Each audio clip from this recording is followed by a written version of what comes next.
كلامنا النهارده عن علي علوان، اللاعب المرشح للانتقال للنادي الاهلي في الميركاتو الشتوي المقبل ان شاء الله. علي علوان انا جاي اكلمك النهارده يا صديقي العزيز عن احصائيات اللاعب وعن ايضا تحليل اللاعب، ولكن قبل ما ادخل في الفيديو لازم أنا اسال بعض الاسئله.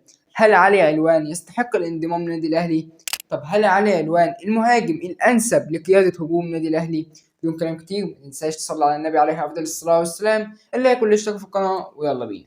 طيب وانت بتتفرج على الفيديو يا صديقي العزيز عاوز اكلمك بس سريعة كده عن اللاعب يبلغ من العمر 25 سنة، طوله حوالي 1.80 سنتي، يلعب بالقدم اليمنى، قيمته التسويقية حوالي 465 ألف دولار أو يورو، الله أعلم إيه بالظبط.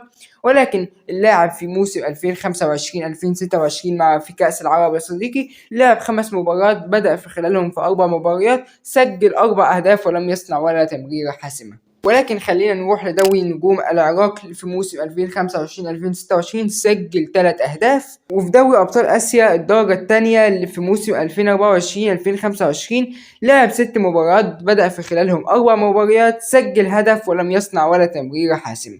وأيضا في موسم 2019 في الدوري أبطال آسيا الدرجة الثانية لعب 4 مباريات، بدأ في خلالهم في مباراة وحيدة، لم يسجل ولا هدف ولم يصنع ولا هدف.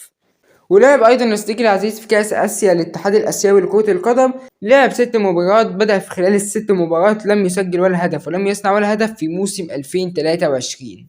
وفي تصفيات كأس آسيا 2022 مع منتخب الأردن لعب 3 مباريات، بدأ في ال3 مباريات سجل هدفين ولم يصنع ولا تمريرة حاسمة. حاولت ألخص لك بشكل كبير يا صديقي العزيز اللاعب، ولكن أيضا اللاعب لعب في الدوري الماليزي ولعب أيضا في الدوري النجوم الدوري القطري، فيعني يا رب أكون وصلت لك بعض إحصائيات اللاعب، ولكن خلينا نحلل اللاعب. علي علوان بيمتاز بتسديد ضربات الجزاء، اللي شفت له بصراحة كام ضربة جزاء بيسددها بشكل جميل جدا وبشكل ما شاء الله تبارك الرحمن، تحس واثق من نفسه بشكل كبير. علي علوان ايضا عجبني جدا تحركاته جوه منطقة الجزاء وخارج منطقة الجزاء، وبالذات كمان لو معاه لاعب يقدر يديله الباصات المتقنة.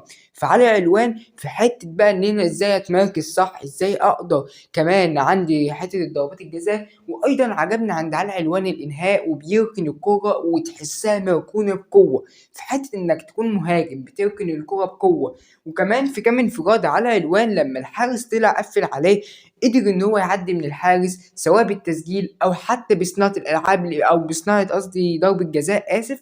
يعني انا هنا بتكلم عن لاعب متنوع، ولاعب ايضا صاحب تمريرات كويسة جدا، صاحب لمسة كده فنية يا صديقي العزيز، فعلا تحسسك انك معاك مهاجم ما شاء الله تبارك الرحمن كويس جدا. ولكن هل يستحق علي علوان الانضمام للنادي الاهلي؟ من يستحق الانضمام للنادي الاهلي؟